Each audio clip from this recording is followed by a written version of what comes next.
que quand Jésus est venu sur la terre, accomplir l'œuvre pour laquelle on l'avait appelé, ce qu'il disait, ce qu'il faisait avait déjà été annoncé. Amen. C'est-à-dire que quand Jésus était venu sur la terre pour accomplir l'œuvre de la croix, accomplir l'œuvre de salut, ça avait déjà été annoncé. Amen. C'est pourquoi dans Luc chapitre 24, il va dire, après sa résurrection, il fallait que s'accomplisse ce qui avait été dit de moi dans les Écritures. Le Christ devait venir, souffrirait et ressusciterait le troisième jour. Bien-aimé, celui qui me dit qu'il trouve le verset dans l'Ancien Testament où c'est dit Jésus viendra mourir le troisième jour, il ressuscitera, écrit comme ça, là je crois que là, mais il fallait que l'Écriture parlait, mais il fallait avoir la révélation pour comprendre cela. C'est pour ça que Job 33, 14 dit Dieu parle 2 fois, mais on y prend point garde, c'est-à-dire on n'a pas le regard pour comprendre ceci. Et si nous allons parler du jubilé, nous allons voir que le jubilé, c'est plus que ce qu'on vient de leur dire. C'est-à-dire, c'est plus que vous n'allez pas manger, vous n'allez manger que le produit de la terre. C'est plus que cela, c'est plus que la liberté. Le jubilé, en fait, nous allons comprendre en lisant les Écritures que c'est Jésus-Christ. Amen. Christ est le jubilé. Le jubilé de Lévitique 25, Christ est le jubilé. Amen. Nous allons lire le texte, nous allons lire la pensée qui est dans le texte, nous allons comprendre les Écritures. Amen. La Bible dit la 50e année sera une année spéciale. Une année spéciale. Tous les 50 ans en Israël, on célébrait cette fête particulière. Une fête de délivrance, l'année du jubilé. Cette année-là, le jour des expiations, comme on vient de le lire, on sonnait la trompette pour proclamer, publier le jubilé. Le jour des expiations, on reviendra sur expiation plus tard. Mais cette fête-là, quand on lit les Écritures, on va se rendre compte qu'il y a 2 prescriptions qui ont été instituées pour le jubilé. Première chose, c'est que le verset 10, on va lire le verset 10. Le verset 10, vous sanctifierez la 50e année. Vous publierez la liberté dans le pays pour tous ses habitants. Ce sera pour vous le jubilé. Chacun de vous retournera dans sa propriété. Et au verset 12, on va dire chacun retournera dans sa famille. Mais en fait, ici, quand on parle de chacun, quand on lit la suite du Lévitique 25, c'est-à-dire que il y a des gens en Israël qui se retrouvaient esclaves. Et il y a des gens qui perdaient leur maison. 2 Rois 4. Cette histoire de la femme qui était la femme de 2 Rois 4, d'un élève, d'un étudiant d'Élie et d'Élisée, qui était mort. Et qu'après, il était mort en laissant des dettes à sa famille. Et elle allait trouver Élisée pour dire, ton serviteur est mort, j'ai des dettes, bientôt. Les gens à qui nous devons l'argent viendront prendre mes enfants pour en faire des esclaves. Amen. Donc il y a des gens qui se retrouvaient esclaves, serviteurs de leurs frères. Pourquoi? Parce qu'ils avaient des dettes. Il y avait aussi des gens, parce qu'ils avaient des dettes, ils étaient obligés de donner leur maison. Donc ils se retrouvaient sans maison. Le jubilé, en fait, c'est quoi? C'est cette année-là. Celui qui était devenu esclave parce qu'il devait de l'argent ou parce qu'il avait un problème, qu'est-ce que Dieu faisait? Cette année-là, tu peux rentrer chez toi. Ta dette était effacée. Amen. Donc celui qui avait perdu sa liberté en devenant esclave de son frère, cette année du jubilé, quand on sonnait cette trompette, ça annonçait sa libération. Est-ce que vous avez compris? 2 choses. Le retour dans sa famille, dans sa maison, ou encore la libération des esclaves. Amen. Le jubilé avait 2 institutions particulières. C'était la liberté. Amen. C'était le retour dans sa maison. Vous allez me dire, mais bon, en quoi ça concerne Jésus? En quoi ça nous concerne, nous qui sommes assis là ce matin? Vous allez comprendre que le jubilé, c'est Jésus-Christ. Amen. Nous allons lire un passage. Ésaïe 61. Ésaïe 61. Ah Jésus, tu es amour. Ésaïe 61. Ésaïe 61. Un passage aussi bien connu.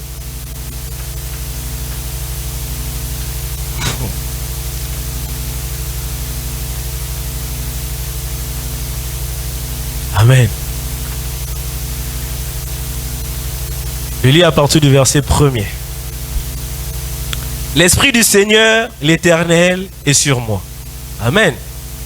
Car l'Éternel m'a oint pour porter de bonnes nouvelles aux malheureux.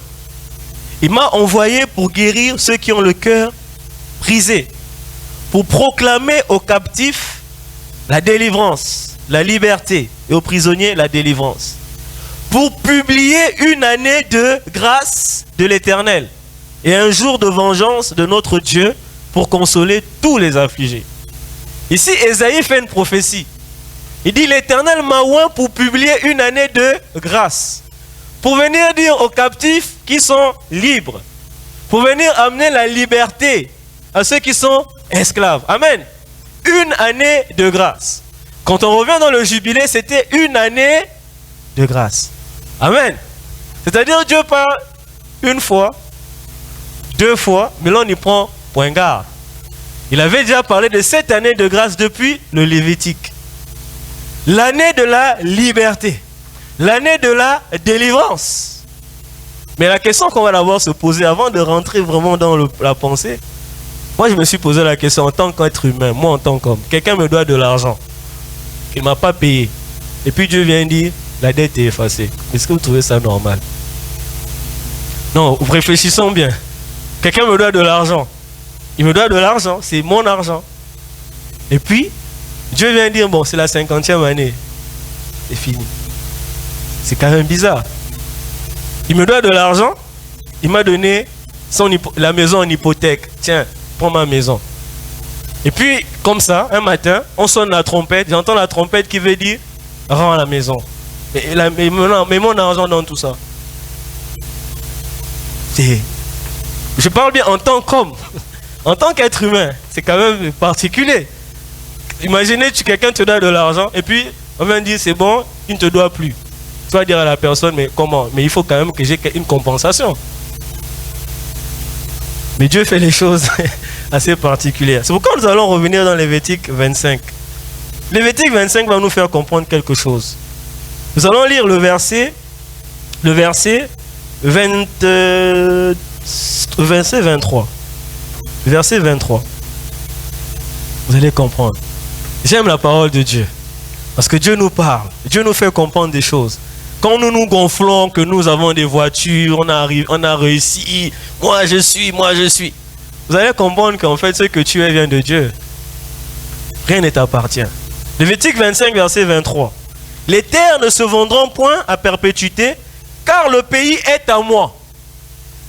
Car vous êtes chez moi, comme étrangers et comme habitants. Amen. Vous êtes chez moi, comme étrangers et comme habitants.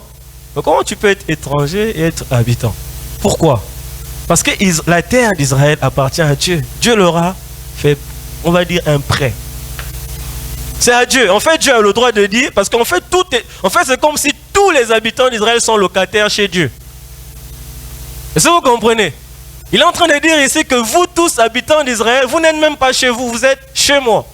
Donc il a raison de dire, si dans ma maison, toi tu occupes la chambre du fond à gauche, il vient dire non, ressort de la chambre du fond à gauche, va maintenant dans la chambre en face. C'est sa maison, il fait ce qu'il veut. Amen. La terre appartient à Dieu. Il faudrait qu'on le comprenne, nous enfants de Dieu. La terre où nous sommes appartient à Dieu. C'est pour ça qu'on dit que nous sommes dans le monde. Mais nous ne sommes pas de ce monde, parce que le monde là, ce n'est pas le nôtre. Est-ce que vous comprenez? Le monde là n'est pas le nôtre. Donc Dieu a le droit de dire, rends la maison à ton frère, parce que ce n'est pas toi la maison. Amen. Nous allons encore lire le verset 42. Le verset 42 va dire, ce sont mes serviteurs, donc ceux qui sont devenus vos esclaves, que j'ai fait sortir du pays d'Égypte. Ils ne sont point vendus comme on vend des esclaves. Tu ne domineras point sur lui avec dureté et tu craindras ton Dieu. Et le verset 55 va nous dire ceci. Car c'est de moi que les enfants d'Israël sont esclaves. Ce sont mes esclaves que j'ai fait sortir du pays d'Égypte. je suis l'Éternel votre Dieu. C'est-à-dire que quand ton frère maintenant il devient ton esclave, sache qu'en fait il n'est pas ton esclave. En fait il veut dire que cet esclave-là c'est le mien, ce n'est pas à toi. Donc si j'ai dit que l'année du jubilé tu libères la personne, tu libères parce qu'il ne travaille pas pour toi, il travaille pour moi. Amen. Ce qui veut montrer, qui montre là que Dieu est souverain sur tout ce qui se passait en Israël. Il avait la suprême autorité de décider d'intervenir dans les affaires des Hébreux parce qu'il est le Dieu qui leur a donné Canaan. Amen. Canaan n'était pas à eux. Ce matin, dis-toi, Canaan n'était pas à Dieu. C'est vrai, la parole de Dieu dit que Satan est le prince de ce monde. Mais le monde n'appartient pas à Satan. Amen. Le monde appartient à Dieu. Dis-le, Canaan n'appartient pas à eux. Non, c'est vrai. Ce matin, nous allons comprendre ceci. Canaan ne leur appartenait pas. Canaan appartient à Dieu. Et nous qui sommes en Christ, nous qui avons reçu, nous qui avons cru en Jésus-Christ, nous sommes rentrés dans Canaan. Canaan appartient à Dieu. Donc c'est là où Satan fait une erreur. Souvent nous sommes emprisonnés, nous sommes découragés. Parce que nous sommes dans l'affliction de problèmes, des circonstances de la vie. Mais sachez que le monde là appartient à Dieu. Amen. Le monde là appartient à Dieu. Quel que soit ce qui t'arrive, dis-toi toujours, Canaan ne leur appartenait pas parce qu'ils sont là comme étrangers, comme habitants. Moi, je suis de la cité céleste. Amen. Revenons dans Ésaïe 61. Ésaïe 61 va dire ceci. Alléluia. Ésaïe 61 va dire ceci. L'Éternel m'a oint pour apporter une bonne nouvelle aux malheureux. Une bonne nouvelle aux malheureux. Et quand on parle de bonne nouvelle, ça rime avec évangile. Parce que l'évangile, c'est la bonne nouvelle. Donc ça veut dire que dans le jubilé de Lévitique 25, c'était déjà l'évangile. Amen. L'Éternel m'a oint pour porter de bonnes nouvelles aux malheureux. Il m'a envoyé pour guérir ceux qui ont le cœur brisé, pour proclamer aux gens qui sont emprisonnés la liberté. Pour ceux qui sont prisonniers, captifs, esclaves, la délivrance. Peut-être ce matin, tu te trouves dans une prison financière. Amen. Peut-être que ce matin, tu es dans une prison de la maladie. Peut-être que ce matin, tu es dans une prison d'une souffrance quelconque. Mais l'Esprit de l'Éternel a oint Jésus-Christ pour porter une bonne nouvelle, c'est le jubilé. Amen. La bonne nouvelle, c'est le jubilé. Christ est le jubilé. Amen. Et Christ va dire dans Luc chapitre 4, frère Guilain, Luc chapitre 4, à partir du verset 16, Christ va venir s'annoncer en tant que jubilé. En fait, quand Ésaïe prophétisait, Christ l'a accompli. Mais en fait, Dieu avait déjà mis la notion de cette liberté en Israël. Et Dieu a parlé une fois, deux fois, ils n'en ont point pris garde. Christ est même venu l'accomplir, ils n'ont toujours pas pris garde. Mais nous avons saisi cette révélation que Christ est le jubilé. Amen. Luc chapitre 4. À partir du verset 16 jusqu'au verset 21. Ah, Jésus. On le chante même dans des cantiques, dans des chansons. Oh les Wonganga Nanzambe, oh Wonganga. Luc 4, chapitre 16.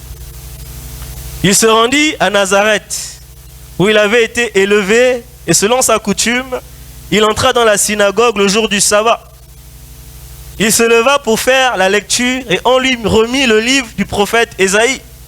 L'ayant déroulé, il trouva l'endroit où il était écrit « L'Esprit du Seigneur est sur moi, parce qu'il m'a oint pour annoncer une bonne nouvelle aux pauvres. » Ah, la bonne nouvelle toujours. Il m'a envoyé pour guérir ceux qui ont le cœur brisé, pour proclamer aux captifs la délivrance et aux aveugles le recouvrement de la vue, pour envoyer libres les opprimés, pour publier une année de grâce du Seigneur. Ensuite, ah j'aime cette partie. Ensuite, le verset qui suit, 20, il roula le livre, le remit au serviteur et s'assit. Tous ceux qui se trouvaient dans la synagogue avaient les regards fixés sur Jésus. Le verset 21. Amen.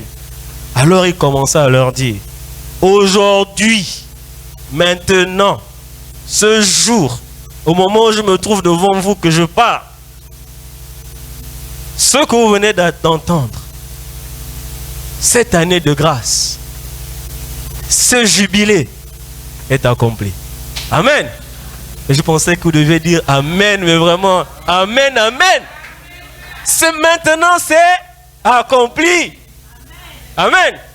C'est accompli.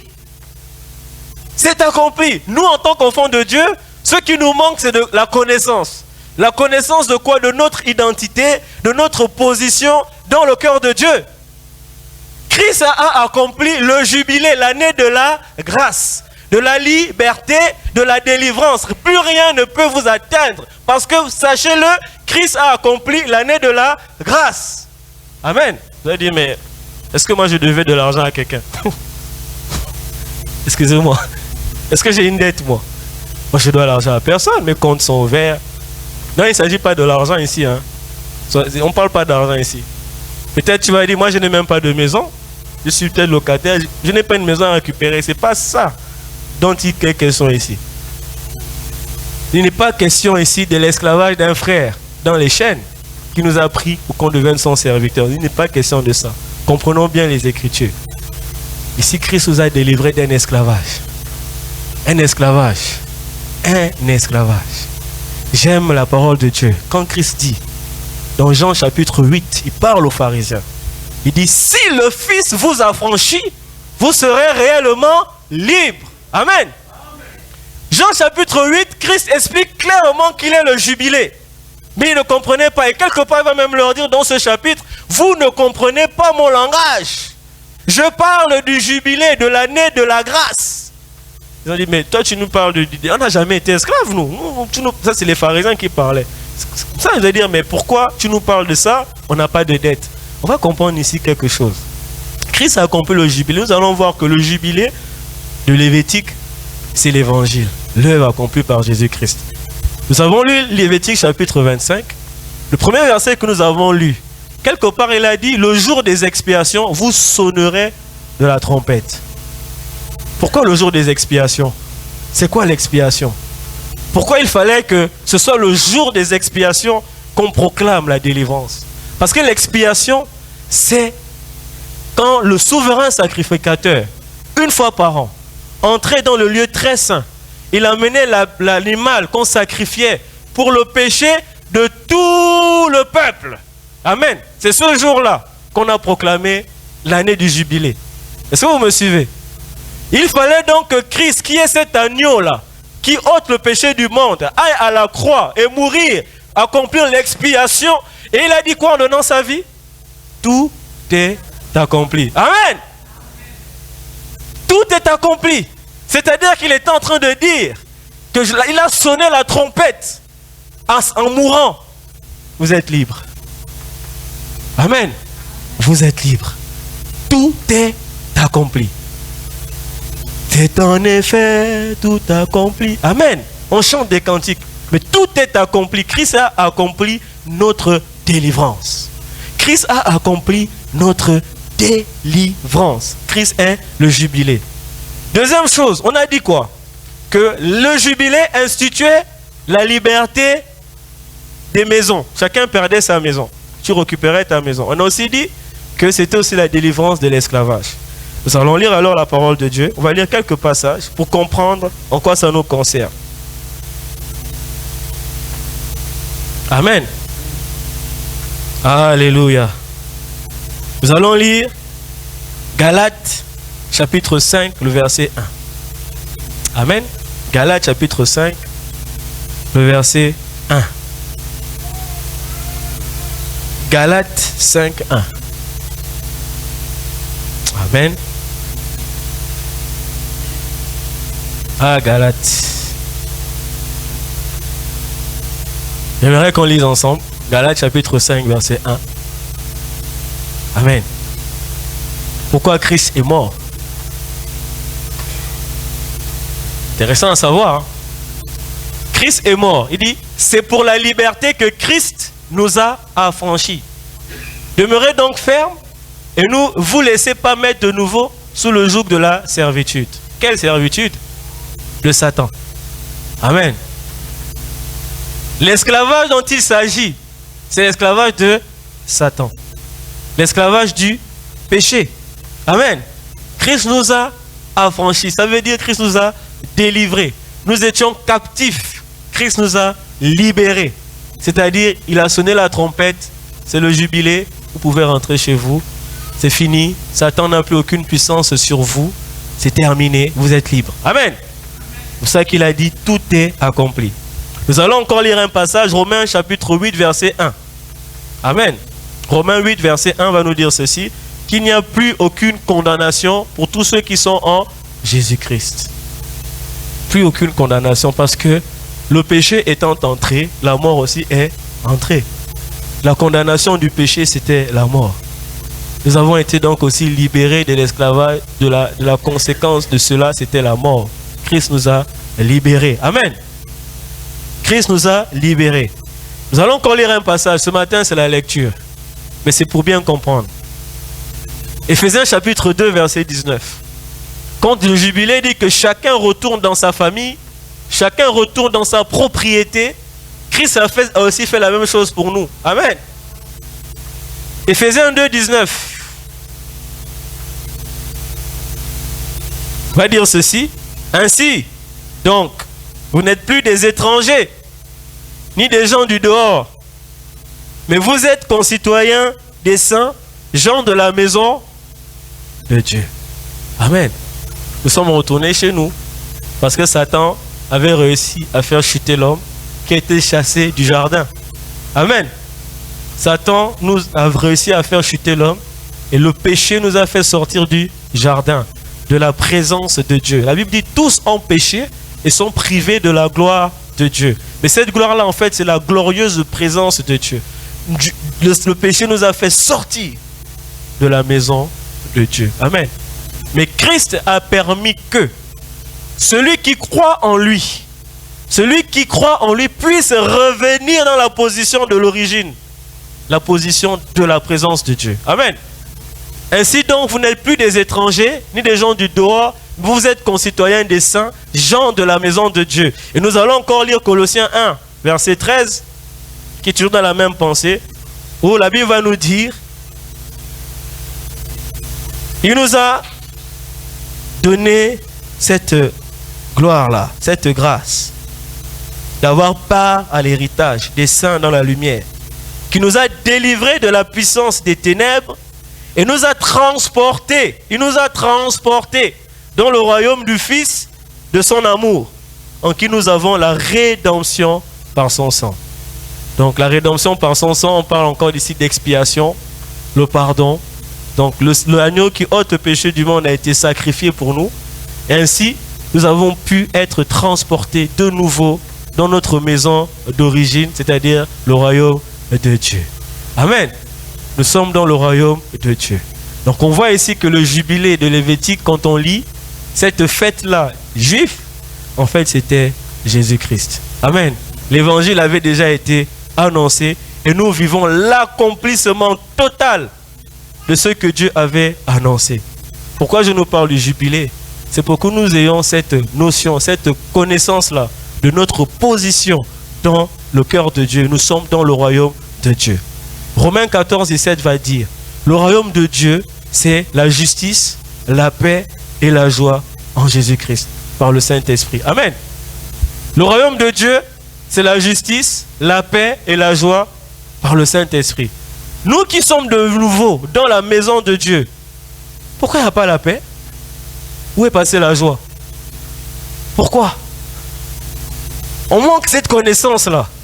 La paix, il a dit je vous donne la paix, pas la paix du monde, il a dit pas la paix de que quelqu'un à qui tu devais de l'argent t'a dit c'est bon, non, pas ce genre de paix là, que tu vas rentrer chez toi c'est bon, la dette est effacée, non, la vraie paix, la paix qui est dans le royaume de Dieu, ce que Christ était en train d'annoncer. Amen. Je vous laisse ma paix, non pas comme le monde donne, mais la paix qui vient d'en haut, le royaume de Dieu, où nous sommes maintenant, la position que tu as mon frère, ma soeur, c'est la paix. Il dit aussi la joie. Souvent on veut adorer, mais on voit des visages crispés. Parce que tu penses à tes problèmes, tu penses à tes prisons, tu penses à quelque part à un lien, je dois ceci, j'ai tel problème. Mais le jubilé, mon frère, l'année de la grâce, Dieu a tout accompli en Jésus-Christ. Tu dois avoir la joie. Sache que dans ta situation, Dieu voit. Tu es dans la grâce. Amen. Tu es dans la grâce. Alors, dis au Seigneur, rappelle au Seigneur. Mais Seigneur, tu as dit c'est le jubilé. Pourquoi alors ce problème? Dis Seigneur, libère. Fais ceci, fais cela. Et Dieu va répondre parce qu'il va dire, ah, celle-là, elle a compris en fait.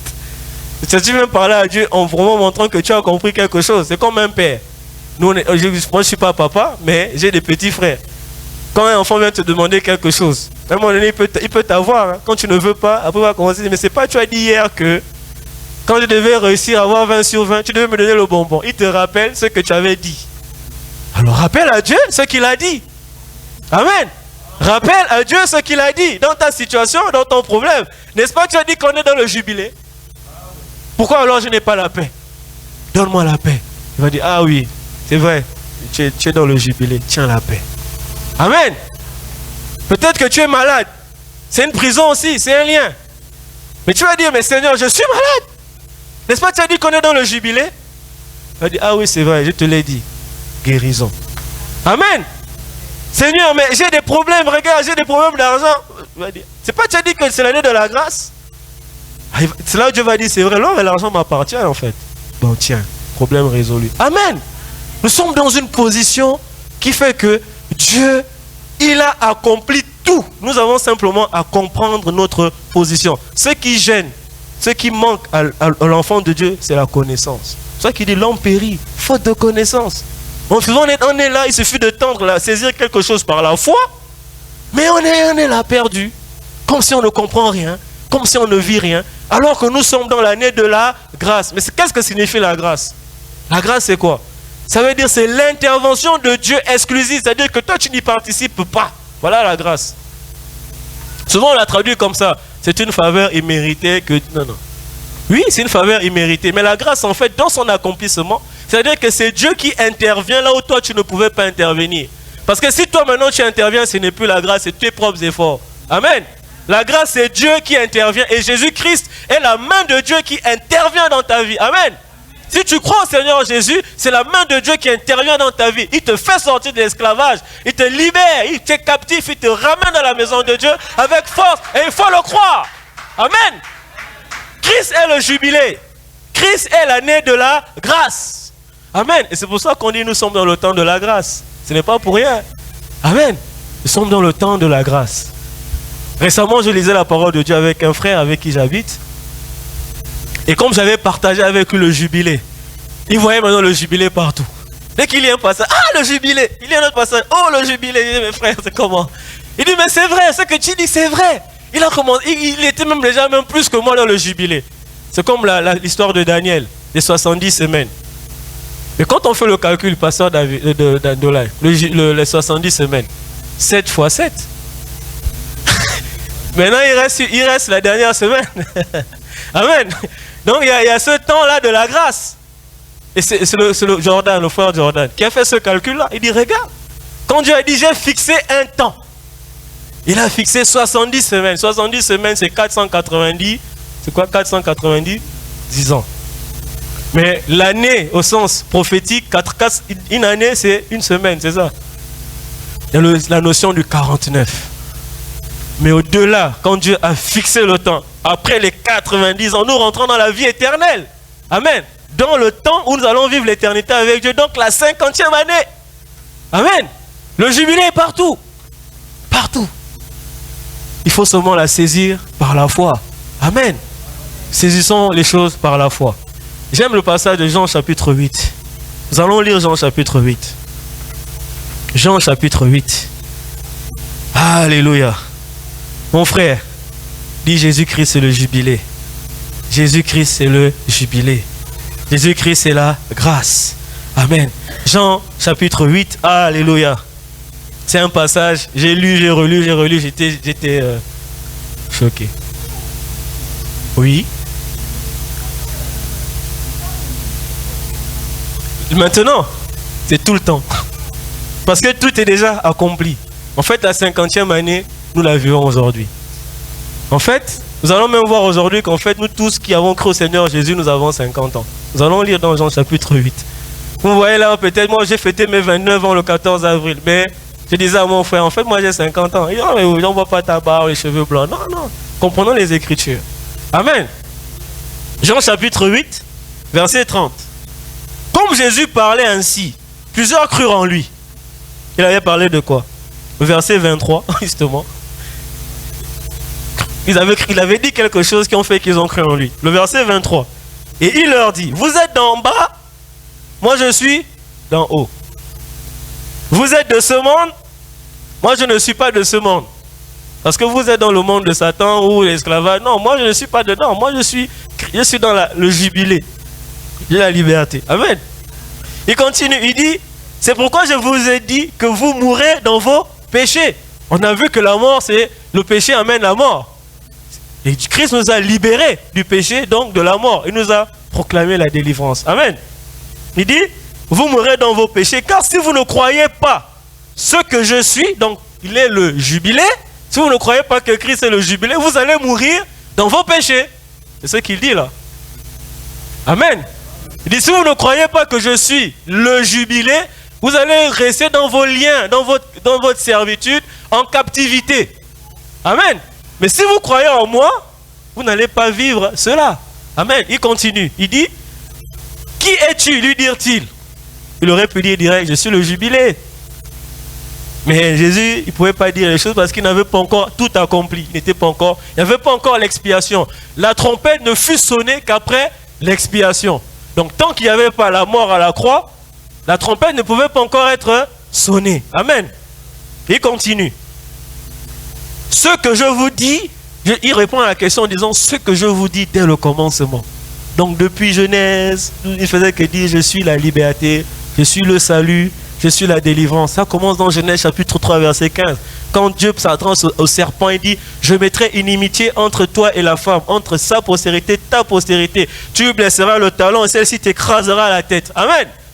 Il voulait dire quoi par là? Que Christ devait mourir à la croix. L'expiation. Genèse 3 15. Il faut comprendre. Tu veux comprendre? Je vais t'expliquer. Amen. J'ouvre une parenthèse. La postérité de la femme, c'est Jésus.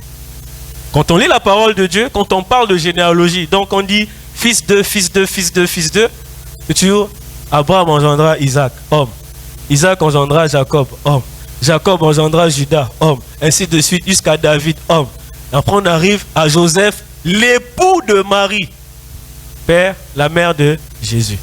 C'est-à-dire, Jésus est né par l'intervention de Dieu, c'est-à-dire Dieu par le Saint-Esprit a mené Jésus dans le ventre de Marie. Donc Jésus n'est pas descendant de l'homme au sens charnel humain, il est descendant de la femme. C'est pourquoi que quand Dieu s'adresse au serpent, il dit je mettrai une inimitié entre toi et la femme, entre sa descendance et ta postérité. Parce que la descendance de la femme c'est Jésus. Qui peut dire ici qu'il n'a pas de père? Humainement parlant, qui a été la semence d'un homme, qui peut le dire? Seul Jésus. C'est le Saint-Esprit qui est né d'une femme. Et il a dit, cette postérité de la femme là, donc Jésus, tu lui blesseras le talon, donc tu vas le faire mourir, mais lui t'écrasera la tête, il va te détruire. Amen. Le jubilé. Amen. Vous voyez déjà, il dit dès le commencement, je suis ce que je suis. Dès le commencement, ce que je suis, c'est votre délivrance. Amen. Et on arrive aussi donc au Lévitique 25 où Christ était déjà annoncé en tant que liberté. Amen. Le verset 30, comme Jésus parlait ainsi, plusieurs crurent en lui et il dit aux Juifs qui avaient cru en lui, si vous demeurez dans ma parole, vous êtes vraiment mes disciples, car vous connaîtrez la vérité et la vérité vous affranchira. Mais quelle est cette vérité? Christ est le jubilé. Et vous donc, cette vérité va vous affranchir. Amen. Ils lui répondirent, nous sommes la postérité d'Abraham. À l'homme, on réfléchit toujours au sens humain, alors que Christ parlait de choses spirituelles. Amen. Nous sommes la postérité d'Abraham. Et nous ne fûmes jamais esclaves de personne. Voilà, moi je suis dit tout à l'heure, mais je suis esclave de qui? Pour quel esclavage? Mais Christ va leur répondre, Amen. Comment dis-tu? Vous deviendrez libres. Jésus répond au verset 34. En vérité, je vous le dis, leur répliqua Jésus, quiconque se livre au péché est esclave du péché. Or l'esclave ne demeure pas toujours dans la maison. Amen. Suivez bien cette phrase. Verset 35. L'esclave ne demeure pas toujours dans la maison. Amen. Mais l'esclave ne demeure pas toujours dans la maison où il est esclave. Pourquoi? Parce que le jubilé, il va en sortir. Amen. L'esclave ne demeure pas toujours dans la maison. Si tu crois au Seigneur Jésus, tu ne demeures pas toujours dans la maison. Tu n'es plus esclave. Mais il dit ceci, le Fils, il demeure toujours. Moi, j'avais d'abord cru qu'il parlait de la même maison. Mais quand on regarde bien, le Fils n'est pas dans la... Le Fils, c'est Jésus-Christ. Amen. Jésus réside toujours dans la maison, dans le royaume de Dieu. C'est pour ça qu'il a dit au verset 23, « Je ne suis pas de ce monde, moi je suis dans ma maison. » Est-ce que vous suivez? Mais vous, vous êtes dans la maison, vous êtes esclave. Mais vous qui êtes esclave dans cette maison, vous ne demeurez pas toujours là-bas. Parce que moi, je suis venu accomplir le transfert, le mouvement de la maison de l'esclavage dans le royaume de Dieu. C'est pour ça qu'on a lu Colossiens 1,13. Il nous a transportés dans la maison du Fils de son amour, le Fils. Amen. Il nous a transportés de la maison là à l'autre maison qui est ici là. Amen. Jean chapitre 8, c'est le chapitre de la liberté. Amen. Le chapitre de la liberté. Tu ne demeures pas toujours dans la maison de tes problèmes. Pourquoi? Parce que Christ te fait un transfert. Tu prends l'avion en question, parce qu'il nous a transportés, donc il y a eu un engin. Hein? Mais l'engin là, c'est la foi. Amen. La maison qui te fait partir de la maison de l'esclavage à la maison de Dieu, c'est la foi en Christ.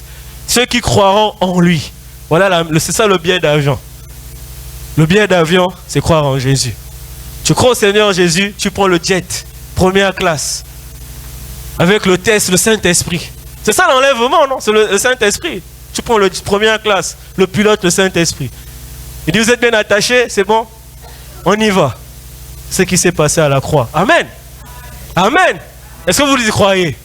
Vous y croyez? Amen. On continue la lecture. Comme on a encore un peu de temps, même si je sais que vous avez une réunion, mais j'aimerais quand même qu'on lise. Le verset 43. Non, excusez-moi. Le verset 35. Or, l'esclave ne demeure pas toujours dans la maison, le Fils y demeure toujours. Si donc le Fils vous affranchit, vous serez réellement libre. Donc là, ce n'est pas la loi qui a été écrite, que le 50e année, vous libérez les gens. Là, c'est l'homme. Il dit, mais si c'est le Fils, donc Christ lui-même vous affranchit, c'est la vraie liberté. La liberté totale. Dans tous les domaines de la vie, nous sommes libres. Nous avons la justice, nous avons la paix, nous avons la joie, parce que désormais, nous sommes dans la maison du Fils de son amour qui est Jésus-Christ. Amen. Le verset 43, il va dire, pourquoi ne comprenez-vous pas mon langage? Il fallait comprendre ça. Donc, Job 33, 14, Dieu parle 2 fois, mais l'homme lui prend point garde. Christ est en train de parler, mais eux, ils ne comprenaient pas. Mais Jésus-Christ, après la résurrection, il a ôté le voile. Déjà même la mort de Christ, le voile s'est déchiré pour nous faire rentrer dans la plénitude de la présence de Dieu d'où nous avons été chassés. Amen. Tous ont péché et sont privés de la gloire de Dieu, mais nous qui sommes en Christ, nous sommes maintenant entrés dans la gloire de Dieu. Amen. Et cette vérité, cette révélation de la parole, c'est Jésus-Christ, nous l'avons reçu. Amen. Nous avons compris ce matin que Christ est le jubilé. Il dit, pourquoi ne comprenez-vous pas mon langage? Parce que vous ne pouvez écouter ma parole. Pour écouter la parole de Dieu, la comprendre, la foi en Jésus-Christ. Et si nous saisissons cette parole-là, nous allons réellement vivre le jubilé. Amen. Avant de finir, j'aimerais revenir, continuer encore dans Jean 8, parler d'un autre point, c'est les pharisiens, leur réaction. Suivez bien. Jésus va leur dire, vous avez pour père le diable. Ils vont dire, ah non, tu mens. Nous avons pour père Abraham. Ils vont dire, mais comment ça nous avons pour père Abraham? On va lire le verset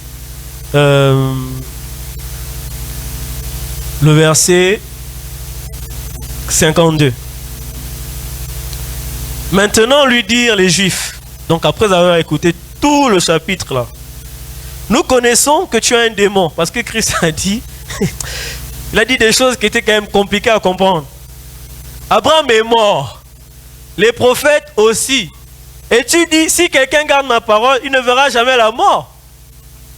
Vous comprenez? Il ne verra jamais la mort, parce que celui qui croit en Christ, la conséquence du péché, c'est la mort. Mais nous avons la vie éternelle. C'est ce qu'il est en train d'expliquer. Et tu dis qu'on ne verra jamais la mort. Verset 53. Es-tu plus grand que notre père Abraham qui est mort? Les prophètes aussi sont morts. Que prétends-tu être? Jésus répondit, si je me glorifie moi-même, ma gloire n'est rien. C'est mon Père qui me glorifie, lui que vous dites être votre Dieu, et que vous ne connaissez pas. Pour moi, je le connais. Et si je disais que je ne le connais pas, je serais semblable à vous, un menteur. Mais je le connais et je garde sa parole. Écoutez bien. Abraham, votre père, a tressailli de joie à la pensée de voir mon jour. Il l'a vu et il s'est réjoui. Les Juifs lui dirent, tu n'as pas encore 50 ans? Et tu dis, tu as vu Abraham? Il va répondre, avant qu'Abraham fût, je suis. Ah, j'aime la parole de Dieu.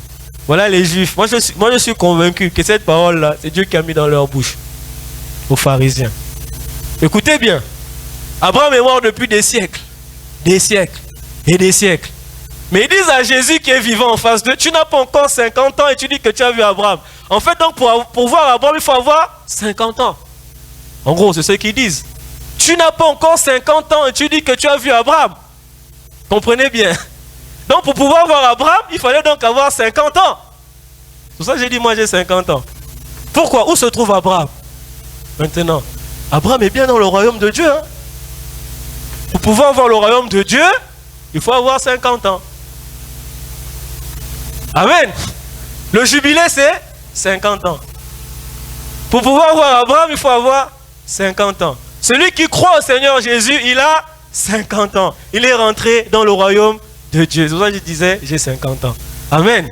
Mais je n'ai pas encore les cheveux blancs, ni la barbe d'Aaron, mais j'ai 50 ans. Amen.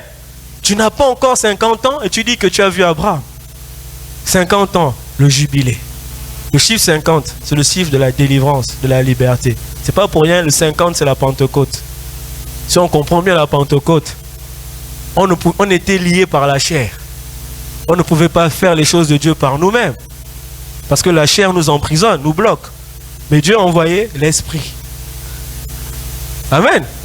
Dieu a envoyé l'Esprit pour que nous puissions vivre par l'Esprit. Donc, vivre pleinement la liberté dans le Seigneur. Amen. Jésus-Christ est le jubilé. Peut-être ce matin, tu es venu avec quelques conflits, peut-être familiaux. Peut-être que ce matin, tu es venu avec des problèmes, des soucis. Peut-être que tu as des difficultés dans tel ou tel domaine. Peut-être que tu as besoin d'une délivrance dans un domaine particulier. Mais sache que Jésus-Christ est la délivrance. Amen.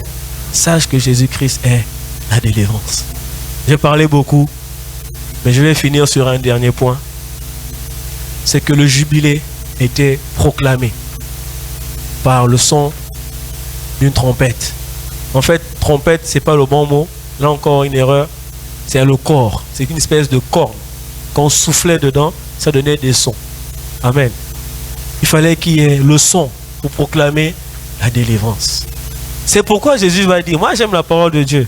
Allez par toute la terre pour annoncer la bonne nouvelle. En fait, il était en train de dire, sonnez la trompette. Amen. Et la trompette sonne toujours. Tant que l'église n'est pas enlevée, la trompette sonne toujours. Et nous avons cette responsabilité. Parce que dans Lévitique 25, Dieu dit, vous sonnerez de la trompette. Il n'a pas dit, certains parmi vous. Lisons bien, vous. Donc, tout Israël avait cette responsabilité d'annoncer le jubilé. Nous, en tant qu'enfants de Dieu, qui avons saisi la grâce de Dieu, qui avons cru au Seigneur Jésus, nous avons cette responsabilité-là de sonner la trompette. Si tu vois quelqu'un qui n'a pas encore saisi, qui n'a pas encore 50 ans, peut-être qu'il a 49 ans, mais s'il n'a pas encore 50 ans, dis-lui, frère, viens, il faut que tu aies 50 ans. Il faut que tu vives ton jubilé. Annonce-lui l'évangile. C'est pour ça que je bénis le Seigneur pour le thème de l'année ici. C'est une âme pour le Seigneur. Nous avons à sonner de la trompette. Il faut que nous sonnions de la trompette. Amen. Tu es une trompette. Tu es une trompette. Pense-y. Nous avons un ministère. Tout à l'heure, la sœur a témoigné, a demandé pardon. Nous avons reçu un ministère, celui de la réconciliation des hommes avec Dieu.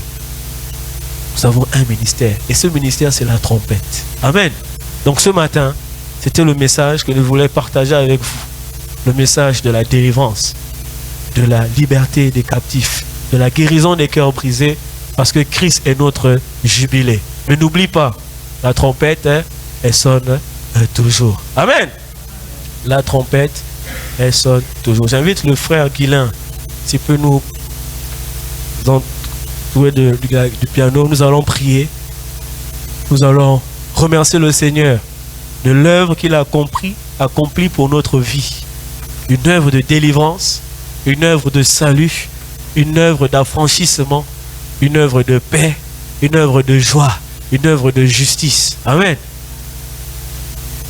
Que tes vives eaux inondent mon âme, que ton Saint-Esprit vienne et prenne le contrôle de chaque situation qui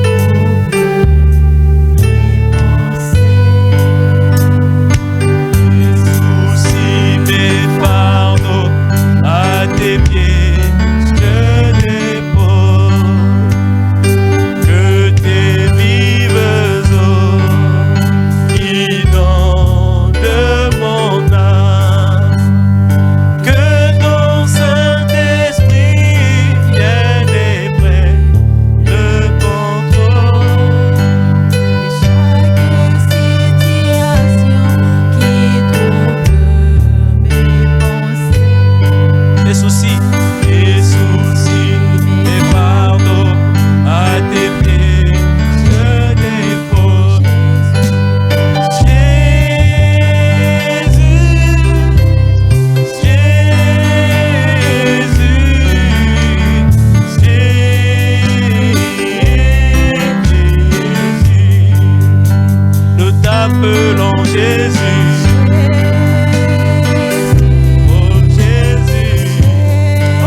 Seigneur, tu es mon jubilé. Je dépose tous mes fardeaux, tous mes soucis, car je suis libéré. Élève ta voix, prie pour ta vie. Oh Seigneur, merci. Seigneur, nous déposons tout, nous déposons tout. Nous déposons tout. Seigneur, tu es ma grâce. Oh Jésus. Alléluia, alléluia, Jésus. Seigneur, ce matin, nous voulons nous libérer. Nous voulons saisir cette parole du jubilé pour notre vie. Oh Jésus, tu es notre délivrance. Jésus, tu es ma délivrance. Jésus, tu es ma liberté. Tu m'as affranchi. Oh oui, Jésus. Alléluia. Oh Jésus. Tu nous as libérés. Tu nous as libérés. Libère. Prie pour ta vie ce matin. Saisis cette parole par la foi. Alléluia. Alléluia. Oh Jésus, Jésus, Jésus. Oh, oh Jésus. Oui Seigneur, je t'invite, je t'appelle Jésus, Jésus, Jésus.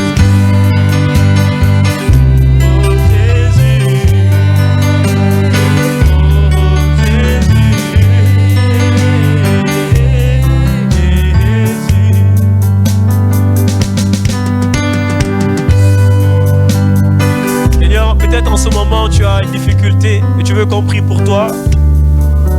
Tu veux qu'on prie pour toi. Peut-être que tu as un souci que tu veux déposer. Tu as besoin de vivre une délivrance, un affranchissement d'un fardeau. Matthieu 11, 28 va dire: venez à moi vous tous qui êtes fatigués et chargés, et je vous donnerai du repos. Donc viens, on va prier pour toi. Viens, on va prier pour toi. Peut-être que tu as une difficulté ce matin. Peut-être que ce matin, tu veux vivre le jubilé. Peut-être que ce matin, tu veux vivre la délivrance. Peut-être que ce matin, tu veux déposer un fardeau. Lève-toi, on va prier pour toi. On On va prier pour toi. On va prier pour toi. Unissez-vous dans la prière. J'invite le pasteur Andolai à prier. Alléluia. Seigneur, merci. Tu es le